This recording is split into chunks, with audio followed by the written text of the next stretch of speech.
Así quedaron terminados los cielos y la tierra y todo lo que hay en ellos. Al llegar el séptimo día, Dios descansó porque había terminado la obra que había emprendido. Dios bendijo el séptimo día y lo santificó porque en ese día descansó de toda su obra creadora. Esta es la historia de la creación de los cielos y la tierra. Cuando el Señor hizo la tierra y los cielos, aún no había ningún arbusto del campo sobre la tierra, ni había brotado la hierba, porque Dios, el Señor, todavía no había hecho llover sobre la tierra, ni existía el hombre para que la cultivara. No obstante, salía de la tierra un manantial que regaba toda la superficie del suelo. Y Dios, el Señor, tomó al hombre del polvo de la tierra y sopló en su nariz hálito de vida. Y el hombre se convirtió en un ser viviente.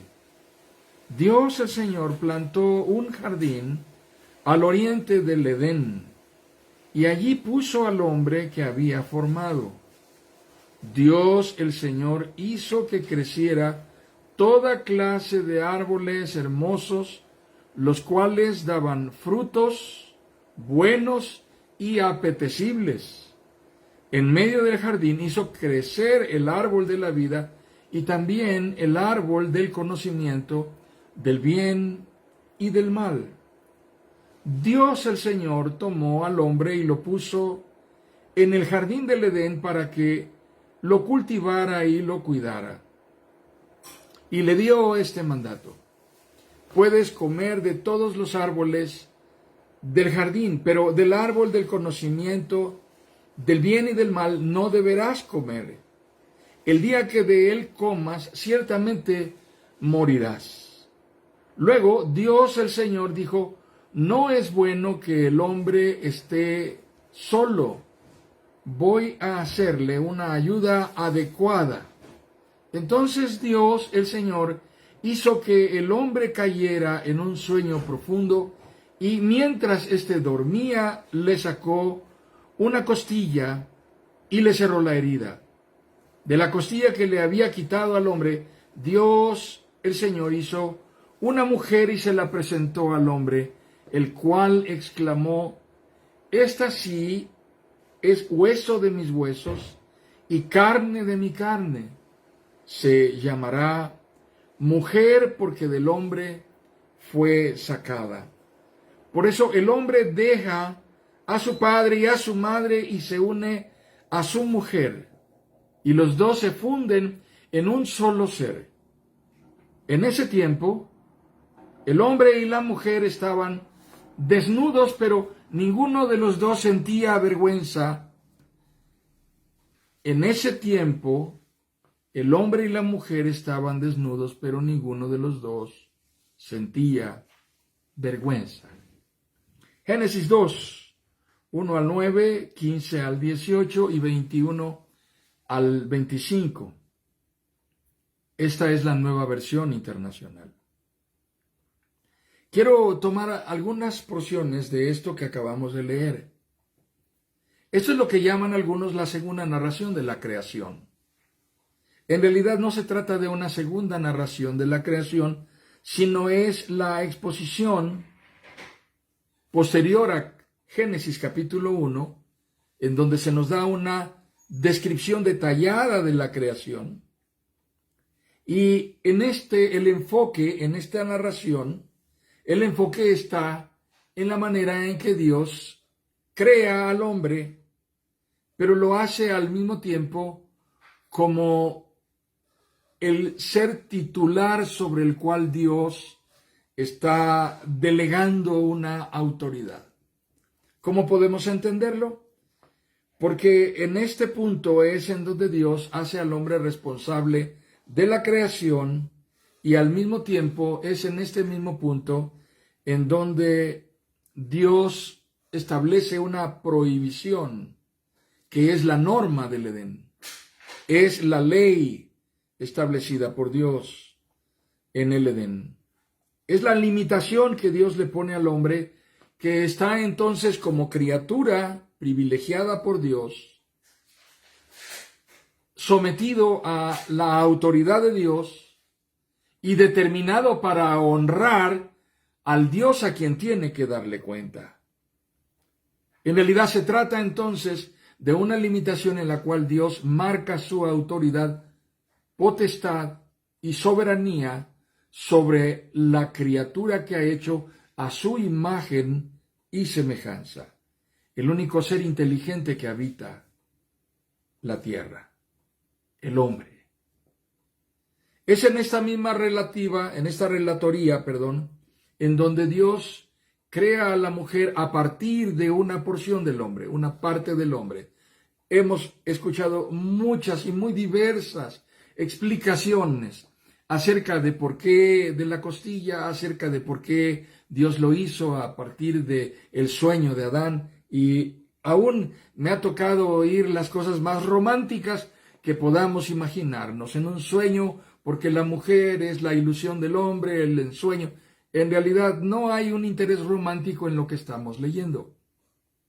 En realidad el interés de Dios en la exposición que tenemos en Génesis capítulo 2 es darnos a conocer que el ser humano tiene una naturaleza creada a imagen de Dios, pero que se complementa, hombre y mujer.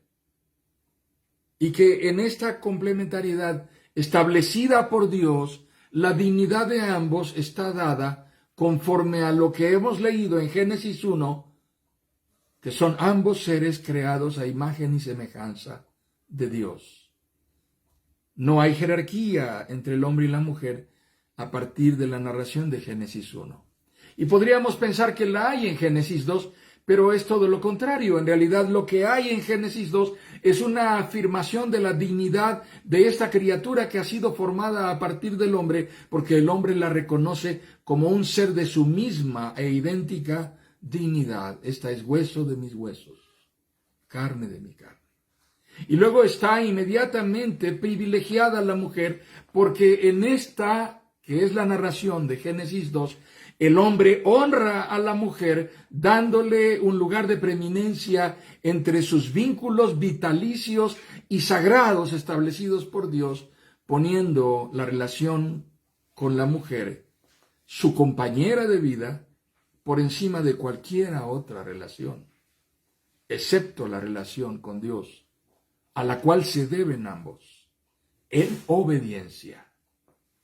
Esta es entonces la historia de Génesis capítulo 2, pero hay algo que tiene que ver enfáticamente con nuestro tema, con nuestro asunto, y es el mandato de Dios para el hombre de señorear en la creación. Entonces dice que Dios formó al hombre del polvo de la tierra y sopló en su nariz hálito de vida, y el hombre se convirtió en un ser viviente. Dios, el Señor, plantó un jardín al oriente del Edén y allí puso al hombre que había formado. Dios, el Señor, hizo que creciera toda clase de árboles hermosos, los cuales daban frutos buenos y apetecibles. En medio del jardín hizo crecer el árbol de la vida, también el árbol del conocimiento del bien y del mal. Dios el Señor tomó al hombre y lo puso en el jardín del Edén para que lo cultivara y lo cuidara. Y le dio este mandato: puedes comer de todos los árboles del jardín, pero del árbol del conocimiento del bien y del mal no deberás comer. El día que de él comas, ciertamente morirás. Bien, quiero detenerme en este que es el énfasis de nuestro estudio. Estamos hablando del trabajo como bendición. Y Génesis 2 coincide con Génesis capítulo 1 en que el trabajo es una asignación dada por Dios al hombre que ha sido creado por el aliento mismo de Dios, que es lo que lo hace un ser vivo. Pero es además el único ser a quien Dios hace responsable de la creación, el ser humano, el único ser a quien Dios responsabiliza de cuidar la creación, de cultivar la creación y aún más de guardar el orden impuesto por Dios en la creación. ¿Podemos entender el sentido de estas palabras? Dios hace al hombre el responsable, no solamente de cultivar, no solamente de cuidar la creación, sino también de guardar el orden. El orden impuesto por Dios a través de ese árbol que marca su límite, que marca la autoridad y el gobierno de Dios.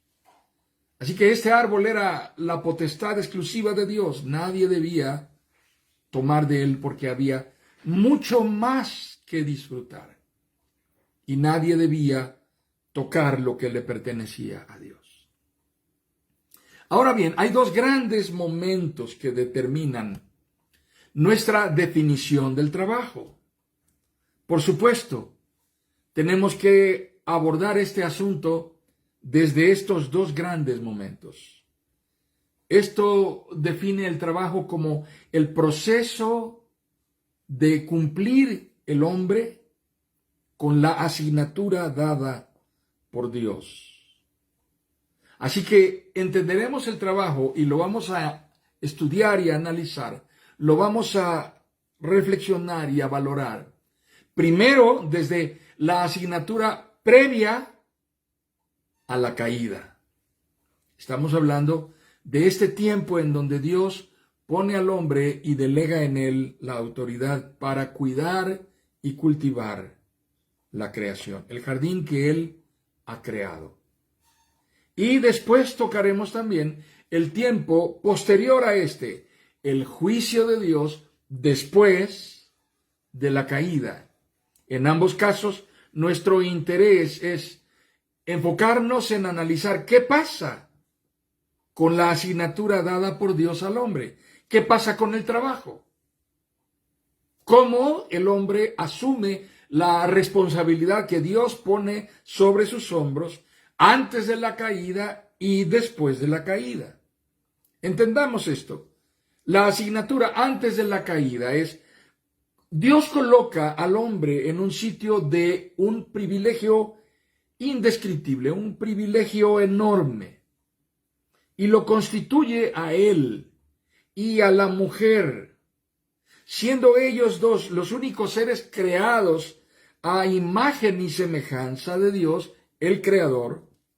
Los constituye a ellos en señores y mayordomos de toda la creación, con una potestad solo y derivada en exclusiva o subordinada exclusivamente, es decir, relativa, de la potestad absoluta y soberana que le corresponde a Dios. Dicho de otra manera, nadie más estaba por encima del hombre como Señor de la creación, sino solo Dios el Creador. Gobernar, administrar, cuidar la creación fue la tarea, el trabajo, la asignatura dada por Dios a la pareja humana. Ahora, después de la caída, sucede que una vez acontecida la desobediencia de nuestros primeros padres, el juicio de Dios cayó sobre ellos y en consecuencia toda la creación se vio afectada. De manera que toda acción del hombre, toda labor, toda actividad, todo quehacer humano se vio afectado y en consecuencia también su ejercicio de autoridad. Toda acción del hombre que le había sido delegada por Dios como un reflejo de su potestad para gobernar, estaría necesariamente marcada por su condición caída y bajo el juicio divino. Esta es la descripción que hace precisamente el apóstol Pablo.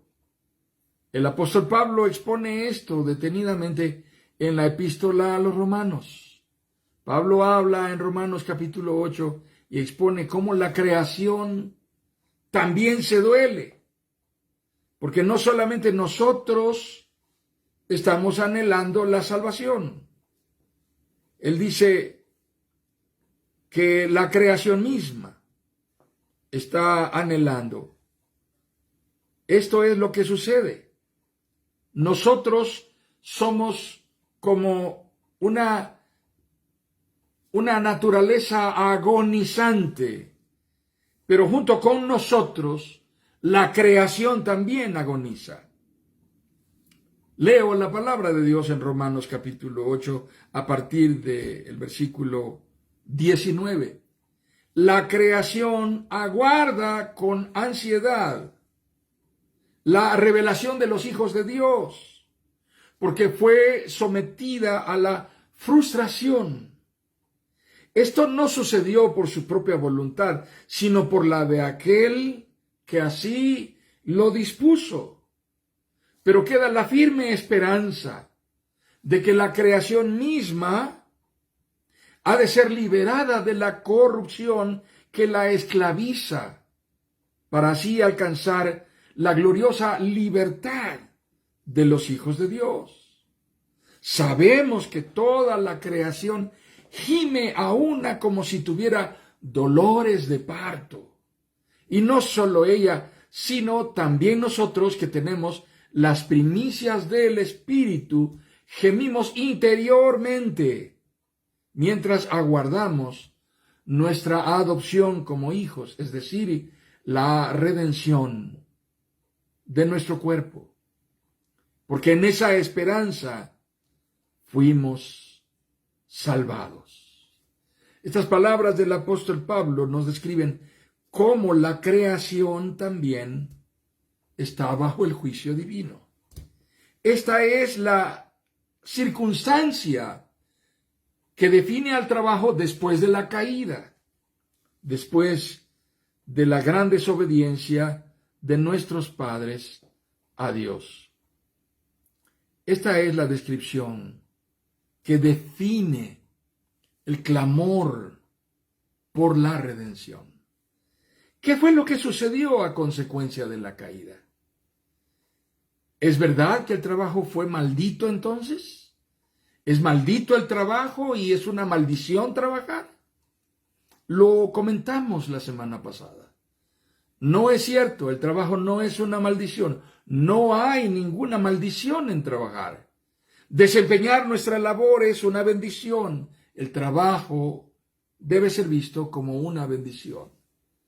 La maldición radica en el hecho mismo de que nuestro disfrute del trabajo y la cosecha, el disfrute de los satisfactores que debiéramos obtener a partir del trabajo, se ven limitados.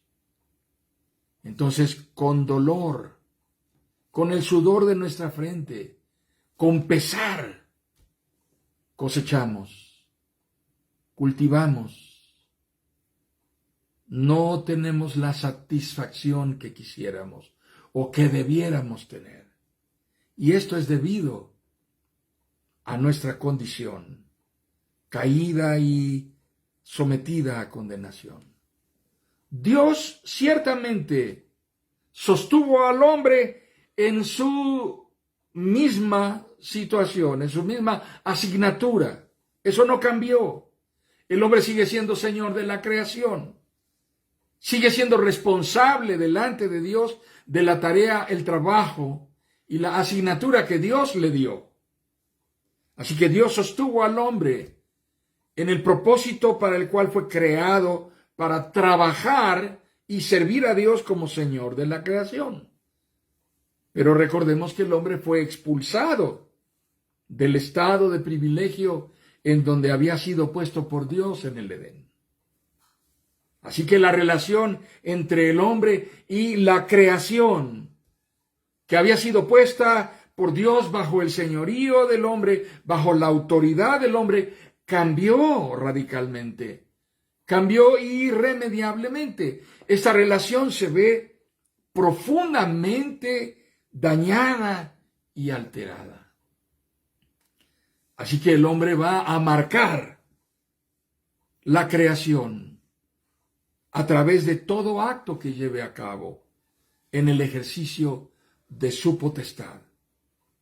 La creación llevará la marca de todo cuanto el hombre haga, de manera que en ello será evidente la condición caída de nuestra naturaleza humana, separada de Dios. ¿Cuáles son las consecuencias de esto en términos tangibles, en términos reales? En primer lugar, los seres humanos hemos perdido autoridad. Hemos perdido la capacidad para ejercer una administración eficiente. Actuamos negligentemente sobre la creación. Y esto se revela debido a que el hombre vive sin Dios. El hombre fue puesto por Dios, pero no fue puesto para desempeñar una asignatura de espaldas a Dios o totalmente ajeno a Dios.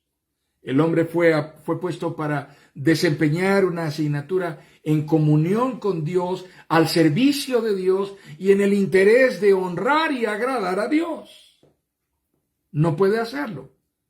Ha sido separado de la gloria de Dios a causa de su pecado. Así que ahora, desde esta condición, amados hermanos, el hombre hará todo, pero lo hará deficientemente. Cumplirá con una administración negligente sobre la creación. ¿Qué otra consecuencia tangible podemos advertir? La otra consecuencia tangible es la que comentábamos apenas recientemente, la insatisfacción y el dolor que acompañan como signos de la maldición, como signos del juicio de Dios, acompañan al trabajo, a la labor, y hacen fatigosa nuestra jornada, la hacen estéril, infructuosa, insatisfactoria. Es doloroso cumplir con la faena. Esta es la otra gran consecuencia, terrible y devastadora. Hay una tercera consecuencia, que es la desigualdad y la inequidad. Entre el hombre y la mujer, pero entre el hombre y el hombre. Quizá no hay un escenario tan notorio en donde la desigualdad se revele y se muestre tan palpablemente como no sea el terreno del trabajo. El abuso, la explotación, la desconsideración, la impiedad y la inmisericordia, la desigualdad y la inequidad entre los seres humanos y entre el hombre y la mujer son una consecuencia directa y natural de nuestro estado caído. ¿Quién trabaja más? Ha sido reconocido estadísticamente que las mujeres suelen desempeñar labores muy parecidas en jornadas muy semejantes y en ocasiones mayormente agotadoras y extenuantes a las jornadas que el hombre desempeña. Por cierto, también el hombre desempeña jornadas extremadamente riesgosas que las mujeres no desempeñarían. Pero en este debate que existe, en esta discusión, la gran realidad en el fondo es que hay una desigualdad. Y esta desigualdad es una consecuencia de nuestra condición caída, separada de Dios. Hay una cuarta consecuencia que debemos mencionar. Es la destrucción. Es el caos cósmico, el caos global, el deterioro y el creciente daño sobre el entorno de la creación. Estamos convirtiendo el mundo en basura. Esto es lo que la humanidad ha hecho. Los seres humanos no parecemos tener la capacidad ahora de detener esto. Ese es el gran debate actual sobre el estado de nuestro planeta. Parece que esto ya no se puede detener. El deterioro es real. Estamos viviendo el deterioro que cada vez se aproxima más a nosotros. Está llegando cada vez más cerca, está impactándonos de una manera más directa, más personal. Las temporadas, las estaciones, los ciclos anuales de lluvia, de sequía, se recrudecen. Todo parece estarse volviendo cada vez más caótico, más violento. Esto parece no tener ya ninguna manera de ser controlado. Ya no hay reversa. Así que ante todo este escenario podemos darnos cuenta de cuánto de todo lo que sucedió en el Edén no era una historia idílica, romántica, como suele ser contada a veces, sino que tenía que ver con asignaciones dadas por Dios al hombre. El hombre le dijo, el Señor le dijo al hombre, Dios le dijo al hombre, te hago responsable a ti, ser humano, hombre y mujer, les hago responsables a ustedes de la preservación del género humano y de la preservación del planeta. Y no estamos en condiciones de entregar buenas cuentas al respecto. Es trabajo. Y no hemos podido hacer un buen trabajo. Ahora bien, quiero tomar un momento para exponer por qué se hace pertinente entonces hablar y reflexionar en este espacio de estudio sobre el trabajo como una bendición. Realmente observo como pastor a lo largo de mi ministerio cuántas personas desempeñan actividades laborales, económicamente productivas, en las que no se sienten satisfechos, en las que no se sienten a gusto. ¿Cuántas personas están ocupadas en desempeñar labores mientras interiormente se sienten profundamente frustrados? Y las causas de su frustración pueden ser muchas, algunas veces pensando, yo no debiera estar aquí, yo debiera estar haciendo otra cosa que me gusta más. Yo no estudié para eso, yo no me preparé para esto. Detesto el ambiente de trabajo en donde me encuentro, odio a las personas que están por encima de mí porque son abusadores, porque son personas que están constantemente actuando de una manera impía, de una manera injusta. Así que bajo este criterio y bajo esta forma de pensamiento hay una gran cantidad de personas, incluso creyentes en Jesucristo, que están acudiendo cada día a cumplir con sus jornadas de trabajo desde una condición interior y espiritualmente deteriorada. Así que este es el momento para analizarlo. Esa es la oportunidad para hablar de esto.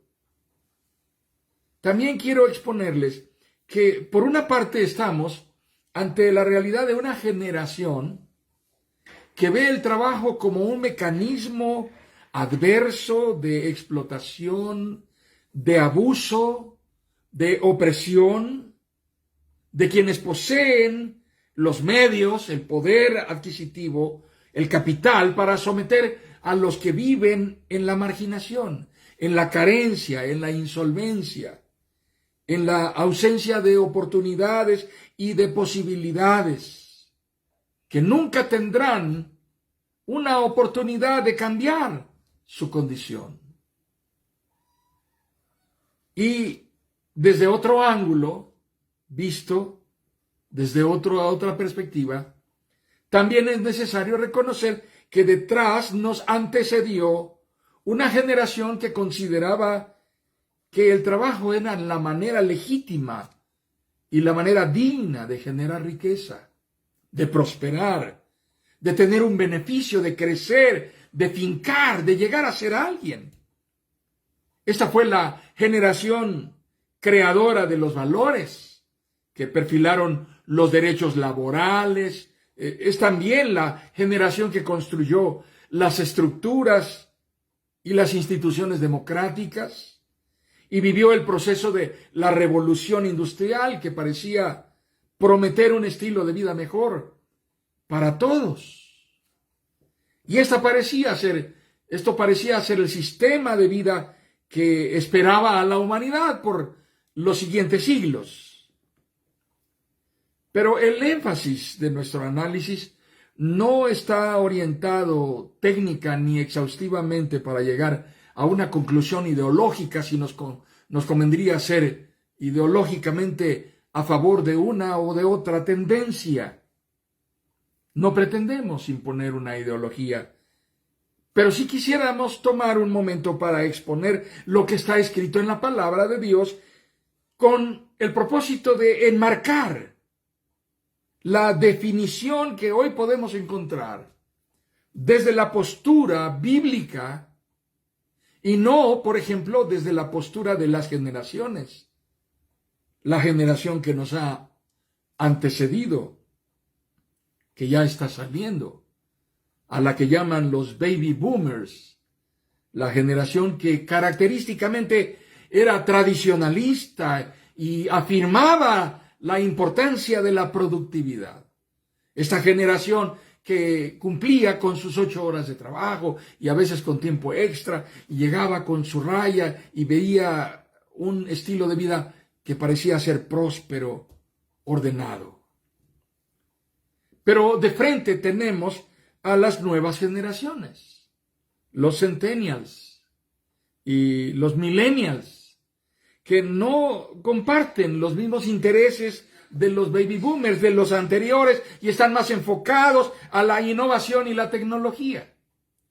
Están más enfocados a criticar lo que pensaban los tradicionalistas interesados en la productividad. Y estos piensan, bueno, es que por mucho que yo sea productivo, nunca voy a lograr tener un patrimonio, ni puedo aspirar a ser nadie. Al final de cuentas, puede ser que yo me pase la vida en la universidad y adquiera una licenciatura, después una maestría y después un doctorado, y después de 20 años de estar estudiando especialidades y posgrados, resulte que termine yo haciendo tacos en una esquina o sirviendo hot dogs en un carrito en alguna avenida.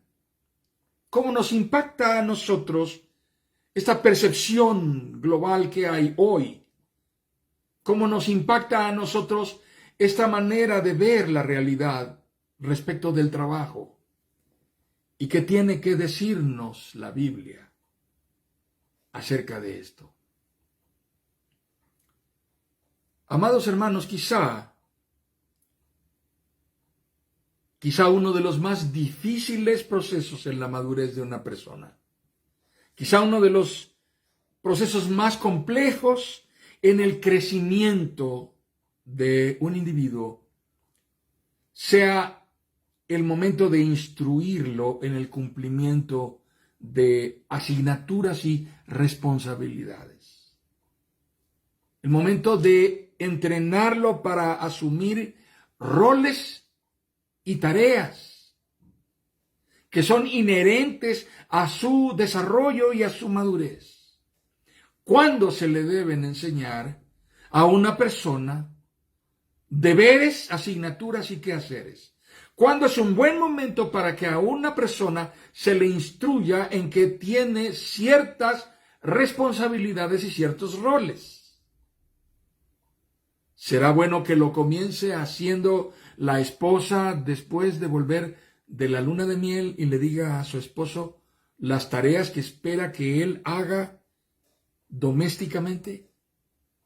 Y después de varias riñas y conflictos familiares, esta pareja llegue al punto de casi separarse porque no están de acuerdo, porque fueron formados de una manera distinta en contextos completamente diferentes. Así que un hombre que se casó porque estaba buscando una mujer que le resolviera la situación de su ropa sucia y de quien le cocine y le planche y le arregle la cama y mantenga el ambiente doméstico lo suficientemente acogedor, cálido, para que valga la pena regresar a casa. Se enfrentará a una mujer independiente que tiene una formación profesional y que piensa que ella también tiene derecho al desarrollo de su propia personalidad y tiene sus propias aspiraciones y quiere crecer en lo que está haciendo. Y cree que las tareas domésticas deben ser compartidas. Es interesante vivir este proceso de encontrar cuándo es apropiado para una persona comenzar a recibir el entrenamiento para asumir roles, tareas y responsabilidades que le serán exclusivas de él. Y esto no es un problema entre una cultura y otra. Este no es un asunto que se debata entre una ideología a favor del capitalismo y otra a favor del socialismo y otra, etcétera. No. Esto, hermanos, es una grieta. Es un abismo que se va formando y se va zanjando cada vez más en el carácter, no solamente de una persona, en el carácter de una generación, en el carácter de una cultura, en donde lo que parece prevalecer es la irresponsabilidad, la negligencia, la apatía, la indiferencia, el desinterés por poner las cosas en su lugar. Las personas asumen que el trabajo es algo que debe hacerse siempre y cuando sea divertido o a nuestro gusto. Miren, yo trabajo todo lo que quieran, es más, trabajo como un burro, pero que yo esté contento haciendo lo que hago.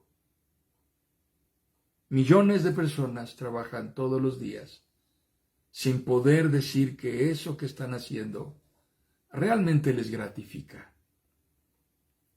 Ni siquiera cuando llega el momento de cobrar su salario se sienten verdaderamente satisfechos.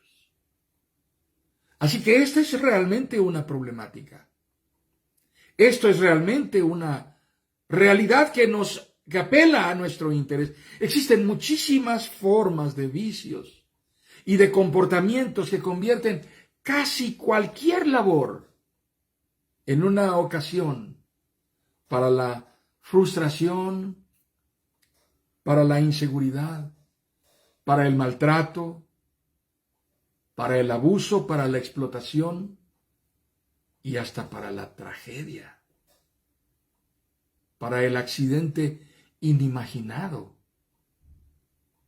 Cuando no se hacen las cosas con responsabilidad, cuando no se asumen los roles con un apego a la ética, a la más íntegra y honesta ética escritural, bíblica del trabajo, desempeñado con absoluta entrega, sin importar si lo que hago me gusta o no me gusta.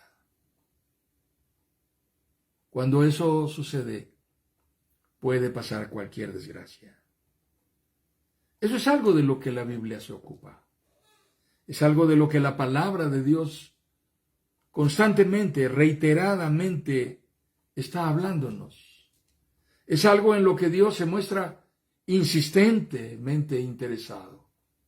Leo, por ejemplo, una porción de la palabra. Estoy en Proverbios capítulo 6. Comienzo leyendo el versículo 6.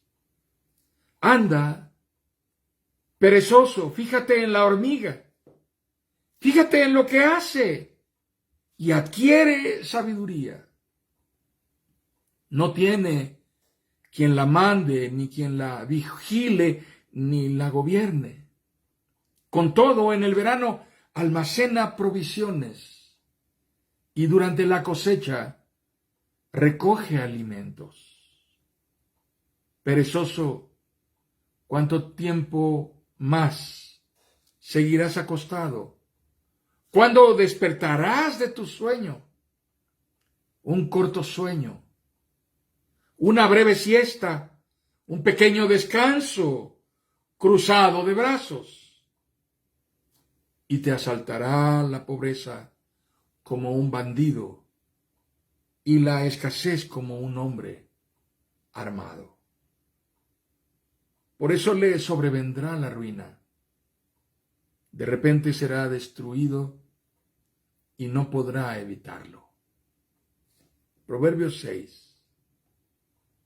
Cuánta preocupación e interés muestra el escritor sagrado por comunicar la necesidad apremiante de ser atingente, de ser oportuno, de ser pertinente, de ser responsable. En la vida hay cosas cuya importancia las vuelve impostergables. En otras circunstancias es posible tomarse su tiempo, darle largas a los asuntos, pero no en aquello que es impostergable y prioritario. Vivir dejando todo para la autosolución o dejando todo al tiempo, al ahí se va, y hay una serie de calificativos que se utilizan para decir algo parecido a esto. Pero eso es una actitud indolente. Trae consecuencias desastrosas. Es costoso. Será costoso en nuestros procesos de decisión. Será costoso en el desempeño de nuestras asignaturas y tareas.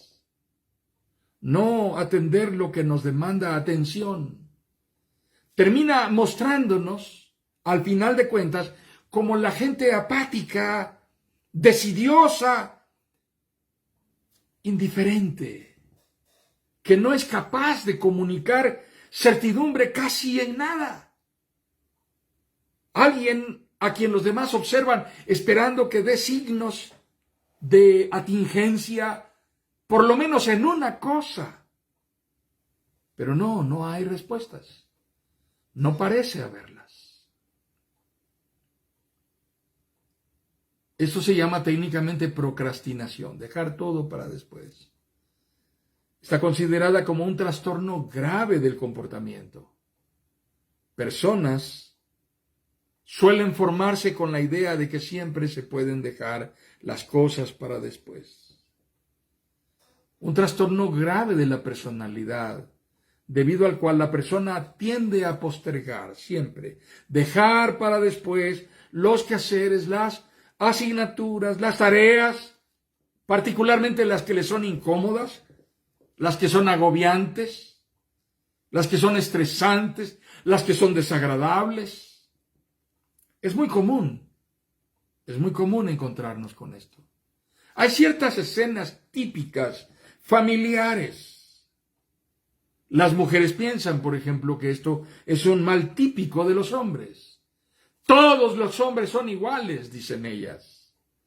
Se refieren a esto porque siempre en casa hay una válvula de agua que está goteando. Siempre en casa hay un clavo que está esperando a ser bien puesto. Una lámpara en donde hay un foco fundido. Siempre hay un ventilador que ya no funciona y nadie se ocupa de él. Una puerta que está rechinando y parece que nadie tiene tiempo suficiente para ir y poner una gota de aceite, una chapa que no cierra bien, un quemador de la estufa que no termina de encender. Siempre algún electrodoméstico que está íntimamente relacionado en sus cables más ocultos con el estado de ánimo de la esposa que te mira con decepción y comenta con frustración: oye, no le digas nada a tu papá, ya sabes cómo es tu papá. Yo lo arreglo después.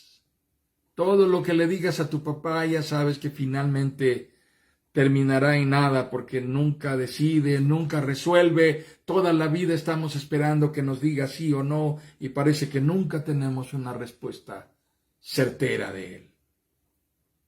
Sí, exactamente eso pasa. Cuando enviamos la señal de que constantemente estamos dejando las cosas para después, solo porque son cansadas, porque son agobiantes, solo porque no estamos de buenas, porque no estamos de ánimo, porque no tenemos interés en ellas. La palabra de Dios reprende con severidad al perezoso en esta porción de Proverbios que acabamos de leer. La mayoría de nosotros podría decir, hey, pero yo ya cumplí con mi jornada de trabajo. Eso es extraordinario. Y entonces podríamos escuchar a alguien más diciendo, sí, claro, yo también fui a cumplir con mis 8 horas de trabajo y ya regresé a lavar trastes, a cocinar, a planchar, a lavar, a meter algo. Y entonces hay un debate acerca de quién trabaja más.